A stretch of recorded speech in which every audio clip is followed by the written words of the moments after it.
Ini Toyota Hiace camper van. Dia ada promosi sekarang. Kalau hari tu saya buat video tu dia 115,000 kan. Lepas tu semalam 85,000 harga dia. Sekarang ni tiba-tiba dia turun lagi 82,000 je. Memang berbaloi.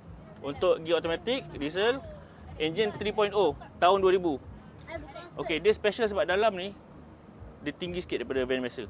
Dia high roof. Tengok dia bumbung dia. Tinggi kan? Nampak kan? Okey, lepas tu perabot dia dah refurbish semua.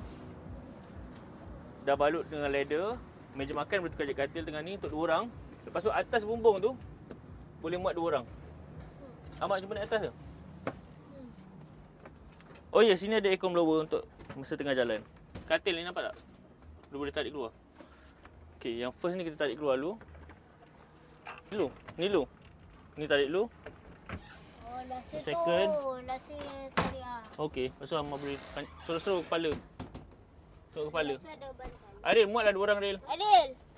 Cuba naik. Ya, Adil. Ada twist sikit. Main Kalau malu. budak boleh. Boleh, 2 orang ke 3 orang boleh. Ada cuba naik atas dah, muat tak? Kasut. Jarang camper van yang katil atas ada aircon tau. Yang ni dia tinggi, lepas tu ada aircon. Dan kalau kita dah turunkan katil ni tak muat lah kepala. Tapi sini masih muat. Dan ada toilet. Toilet bowl dia tengah cuci kot. Tapi dah ada platform dan boleh mandi juga kat sini. Lepas tu sambil mandi boleh tengok pemandangan luar lah. Sinki ada, dapur. Tengah ni boleh tukar je 2 orang, atas 2 orang. Jadi total 4 orang.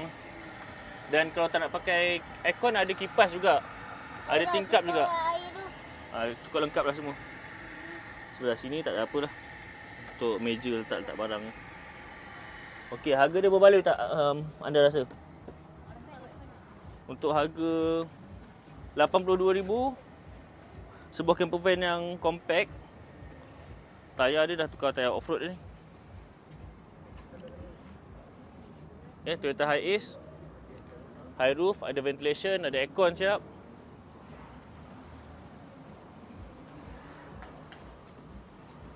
Yang ni black water tank cassette ni keluar. Ada tirai. Okey, kalau minat boleh booking cepat-cepat sebelum dikebas orang. Okey, sekarang tutup balik tu. Katil tu simpan balik. Dan bila dah simpan ni jadi macam camper van high roof lah. Boleh berdiri tegak. Yang ni camper van yang pop-up roof dari Volkswagen Transporter model T28.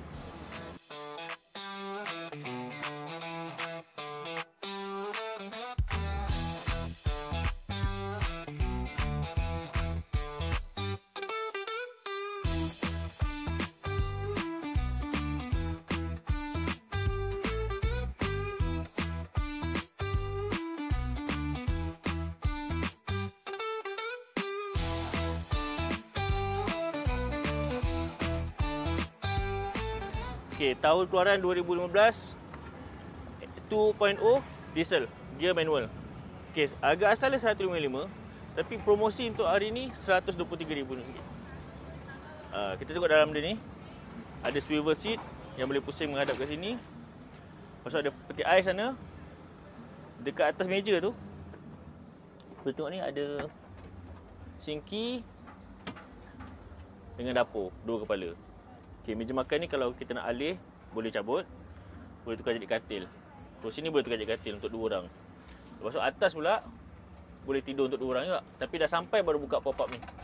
Kalau buka awal sangat nanti dia melayang pula. Okay, kita tengok bahagian belakang dia ni. Pintu boleh buka macam ni ke tepi. Lepas tu yang belakang ni boleh lepak untuk minum kopi ataupun tengok pemandangan. Tapi kalau nak tukar jadi katil, tarik yang belah dalam tu, dia akan jadi katil untuk 2 orang sini. Untuk privacy ada disediakan tirai supaya kalau tutup ni orang tak nampak belah dalam.